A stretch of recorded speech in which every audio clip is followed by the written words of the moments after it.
S, ಇನ್ನು ಬೀದರ್ನ ಒಂದಿಷ್ಟು ಪ್ರಮುಖ ಸುದ್ದಿಗಳ ಕಡೆ ಇವತ್ತು ಗಮನ ಹರಿಸೋದಾದ್ರೆ, ಬೀದರ್ನ ಜಿಲ್ಲಾ ಪಂಚಾಯತ್ ಸಭಾಂಗಣದಲ್ಲಿ ಇವತ್ತು ದೀಕ್ಷಾ ಸಭೆ ನಡೆದಿರುವಂಥದ್ದು. ಈ ಒಂದು ಸಭೆಯಲ್ಲಿ ಒಂದಿಷ್ಟು ಮಹತ್ವದ ಚರ್ಚೆಗಳನ್ನು ಕೂಡ ಮಾಡಿದ್ದಾರೆ ಸಾಗರ್ ಖಂಡ್ರೆ ಅವರು ಮತ್ತು ಅಧಿಕಾರಿಗಳಿಗೆ ಖಡಕ್ ಆಗಿ ಸೂಚನೆಯನ್ನು ಕೂಡ ಕೊಟ್ಟಿದ್ದಾರೆ.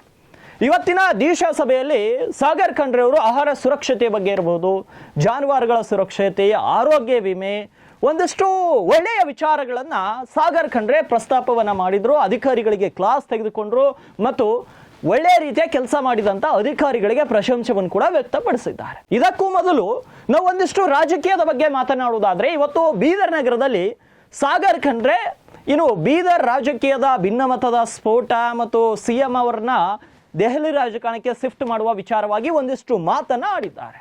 ಇಲ್ಲಿ ಕಾಂಗ್ರೆಸ್ನಲ್ಲಿ ಅಣ್ಣ ತಮ್ಮಂದಿರ ಜಗಳ ಇದೆ. ಒಂದು ಕೆಲಸ ಮಾಡಿದಾಗ 100 ಜನರಲ್ಲಿ 90 ಜನ ಖುಷಿ ಇದ್ರು ಕೂಡ 10 ಜನ ಯಾವಾಗಲೂ ಸ್ವಲ್ಪ ಅನ್ಕಂಫರ್ಟ್ ಇರ್ತಾರೆ.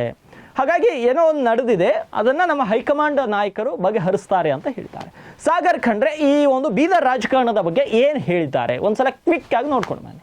ನಮ್ಮ ಪಕ್ಷದಲ್ಲಿ ನಮಗೆ ಸ್ವಾತಂತ್ರ್ಯ ಇದೆ, ನಮ್ಮ ಪಕ್ಷದಲ್ಲಿ ಪ್ರಜಾಪ್ರಭುತ್ವ ಇದೆ, ಡೆಮೋಕ್ರಸಿ ಇದೆ. ಈಗ ಯಾವುದೇ ಒಂದು ಕೆಲಸದಲ್ಲಿ 100ರಲ್ಲಿ 90% ಜನ ಖುಷಿ ಇರ್ಬೋದು, 10% ಎಲ್ಲೋ ಒಂದು ಕಡೆ ನಾರಾಜಾಗಿರ್ಬೋದು.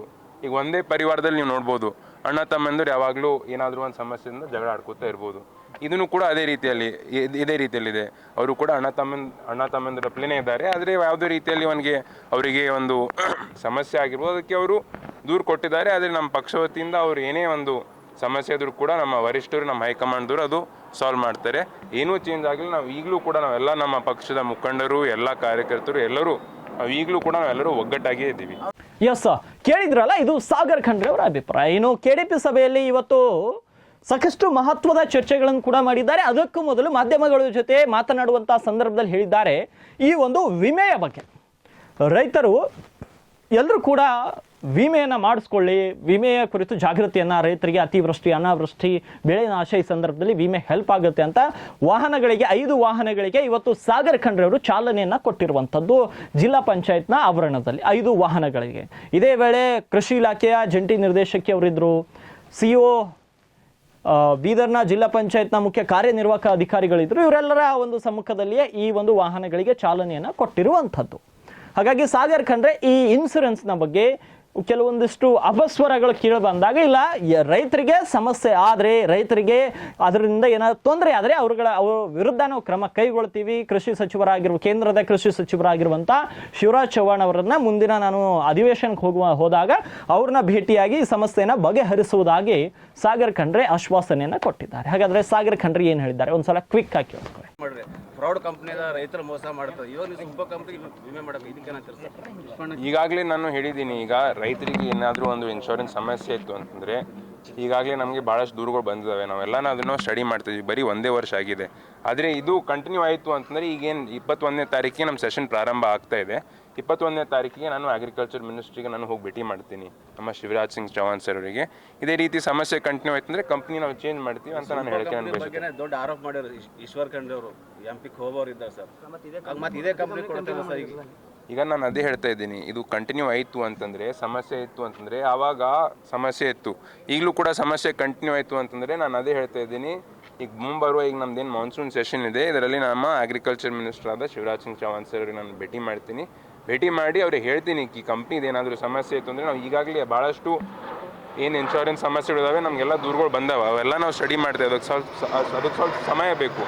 ಅದು ನಾವು ಸ್ಟಡಿ ಮಾಡಿದ ತಕ್ಷಣ ನಾವು ಏನು ಡೀಟೇಲ್ಸ್ ಇದೆ, ಯಾಕಂದರೆ ನಾವು ಮಂತ್ರಿಯವ್ರಿಗೆ ಹೋಗಿ ಭೇಟಿ ಮಾಡ್ತಾ ಇರುವಾಗ ನಾವು ಡೀಟೇಲ್ಸು ನಾವು ಸ್ಟಡಿ ಮಾಡೋದಕ್ಕೆ ನಮ್ಗೆ ಹೋಗೋಕ್ಕಾಗಲ್ಲ. ಅದಕ್ಕೆ ಈ ಒಂದು ವರ್ಷದಲ್ಲಿ ಏನೇನು ಸಮಸ್ಯೆ ಆಗಿದೆ, ಹೊಸ JD ಕೂಡ ಬಂದಿದ್ದಾರೆ, ಅದನ್ನೆಲ್ಲ ನಾವು ಪರಿಶೀಲಿಸಿ ನಾವು ಮಂತ್ರಿಯವ್ರಿಗೆ ಭೇಟಿ ಮಾಡ್ತೀವಿ. ಸಮಸ್ಯೆ ಇತ್ತು ಅಂತಂದರೆ ನಾವು ಆ ಕಂಪ್ನಿಯನ್ನು ಚೇಂಜ್ ಮಾಡ್ತೀವಿ. ಈ ಒಂದು ವಿಮೆ ಬಗ್ಗೆ ಈ ರೀತಿ ಹೇಳಿರುವಂಥದ್ದು. ಇನ್ನು ದೀಕ್ಷಾ ಸಭೆಯಲ್ಲಿ ಒಂದಿಷ್ಟು ಮಹತ್ವದ ಚರ್ಚೆಗಳು ಕೂಡ ನಡೆದಿದೆ. ಅದರಲ್ಲಿ ಆಹಾರ ಸುರಕ್ಷತೆಯ ಬಗ್ಗೆ ಸಾಗರ್ ಖಂಡ್ರೆ ಅಧಿಕಾರಿಗಳಿಗೆ ಖಡಕ್ ಸೂಚನೆಯನ್ನ ಕೊಟ್ಟಿದ್ದಾರೆ. ನೋಡಿ, ಒಳ್ಳೆಯ ಕ್ವಾಲಿಟಿ ಸ್ಟ್ಯಾಂಡರ್ಡ್ ಇಟ್ಟು ಮೇಂಟೈನ್ ಮಾಡಿದ್ರೆ ಪರ್ಮಿಷನ್ ಕೊಡಿ, ಇಲ್ಲ ಅಂದ್ರೆ ಅವ್ರನ್ನ ಬೇಕು ಅಂತಲೇ ಟಾರ್ಗೆಟ್ ಮಾಡಬೇಡಿ. ಬೇಕು ಅಂತ ಟಾರ್ಗೆಟ್ ಮಾಡಿದ್ರು ಕೂಡ ಕೊನೆಗೆ ಆ ಮಾಲೀಕರು ಕೂಡ ನನ್ನ ಹತ್ರನೇ ಬರ್ತಾರೆ. ಅದಕ್ಕಾಗಿ ಅವರು ಸ್ಟ್ಯಾಂಡರ್ಡ್ಸ್ನ ಫಾಲೋ ಮಾಡಿದರೆ, ಕ್ವಾಲಿಟಿ ಇದ್ರೆ ಅವರುಗಳಿಗೆ ಇದು ಮಾಡಿ. ಇಲ್ಲ ಅಂದರೆ ಆಹಾರ ಸುರಕ್ಷತೆ ಹಿತದೃಷ್ಟಿಯಿಂದ ಒಂದಿಷ್ಟು ಒಳ್ಳೆಯ ಮಾತುಗಳನ್ನು ಇವತ್ತು ದಿಶಾ ಸಭೆಯಲ್ಲಿ ಸಾಗರ್ ಖಂಡ್ರೆ ಆಡಿರುವಂಥದ್ದು. ಸೊ ಸಾಗರ್ ಖಂಡ್ರೆ ಇವತ್ತು ದಿಶಾ ಸಭೆಯಲ್ಲಿ ಏನೇನು ಮಾತಾಡಿದ್ರು ಎಲ್ಲವನ್ನ ನಿಮ್ಮ ಮುಂದೆ ಇವತ್ತು ನಿಮಗೆ ತೋರಿಸುವಂಥ ಪ್ರಯತ್ನ ಆಗುತ್ತೆ. ಸೊ ಆ ವಿಡಿಯೋನ ತೋರಿಸುವ ಮೂಲಕ ಇವತ್ತಿನ ಈ ಪ್ರೈಮ್ ಟೈಮ್ ಅನ್ನ ಇಲ್ಲಿಗೆ ಮುಗಿಸ್ತಾ ಇದ್ದೀವಿ. ಮತ್ತೆ ನಾಳೆಯ ಪ್ರೈಮ್ ಟೈಮ್ ನಲ್ಲಿ ಮತ್ತೆ ಭೇಟಿಯಾಗಿ ಒಂದಿಷ್ಟು ಹೊಸ ವಿಚಾರಗಳನ್ನ ನಿಮ್ಮ ಮುಂದಿಡುವಂತ ಪ್ರಯತ್ನವನ್ನ ಮಾಡ್ತೇವೆ. ಈ ಫುಡ್ ಸೇಫ್ಟಿ ನಮ್ಮಲ್ಲಿ ಇಲ್ಲ.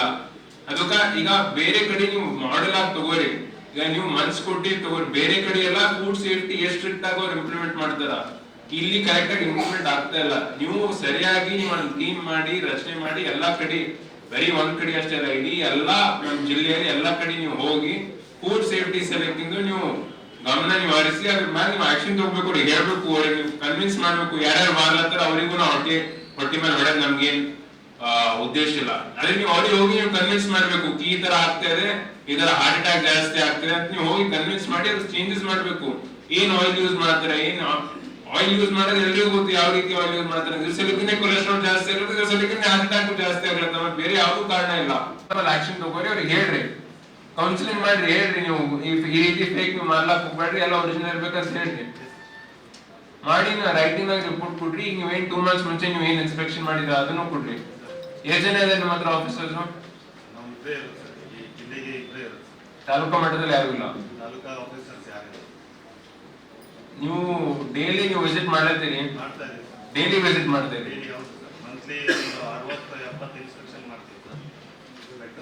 ವಿಸಿಟ್ ಮಾಡಿದಾಗ ಯಾರಿಗೂ ಹರಾಸ್ಮೆಂಟ್ ಆಗ್ಬಾರ್ದು. ಮತ್ತೆ ಅವ್ರು ನಮ್ಗೆ ಫೋನ್ ಹಚ್ಚಿ ಹರಾಸ್ಮೆಂಟ್ ಆಗಲ್ದತ್ತೆ. ಅವ್ರು ಬರೀ ಪ್ರಾಡಕ್ಟ್ಸ್ ನೀವು ಸ್ಯಾಂಪ್ಲಿಂಗ್ ಕೊಟ್ಟು ರಿಪೋರ್ಟ್ ತಗೊಂಡು ಆ ರಿಪೋರ್ಟ್ ಆದ್ಮೇಲೆ ಅವ್ರಿಗೆ ನೋಟಿಸ್ ಕೊಡ್ರಿ. ಆ ರೀತಿ ಮಾಡಿ ಬೇಗ ನೀವು ಐಡೆಂಟಿಫೈ ಮಾಡ್ಬೇಕು. ನೆಕ್ಸ್ಟ್ ಮೀಟಿಂಗ್ ತನಕ ನೀವು ಹೇಳ್ಬೇಕು.